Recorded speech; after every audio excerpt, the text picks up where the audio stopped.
मुल्क बचाने की आखिरी पुकार या किसी बड़े तूफान का पेश खैमा। महमूद खान अचकजई ने लाहौर में खतरे की घंटी बजा दी। 2-4 माह में कुछ इलाके अलहदगी का ऐलान कर सकते हैं। वो कौन से 5 बड़े हैं जिनके गिर्द अचकजई की तकरीर घूमी। 9 मई जुडिशल कमीशन और इंतखाबी निशान छीनने पर वो तीखे सवालात जिन्होंने ईवानों में इर्ताश पैदा कर दिया। देखिए ये सनसनीखेज रिपोर्ट। नाज़रीन, तहरीके तहफ़्फ़ुज़ आईन पाकिस्तान के सरबराह महमूद खान अचकजई ने मुल्क की मौजूदा सियासी व आईनी सूरत हाल पर एक इंतहाई तशवीशनाक और हंगामी प्रेस कॉन्फ्रेंस की है।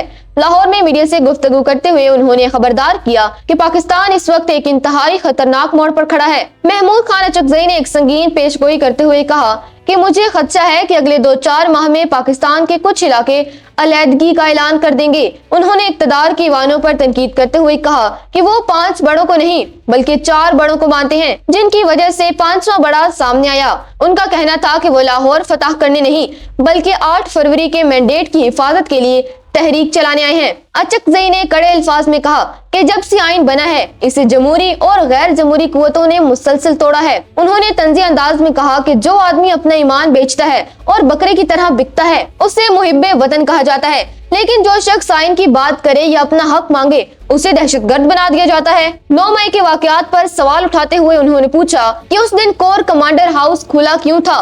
उन्होंने बानी पीटीआई के मुतालबे की हिमायत करते हुए सवाल किया कि जुडिशल कमीशन क्यों नहीं बनाया जा रहा।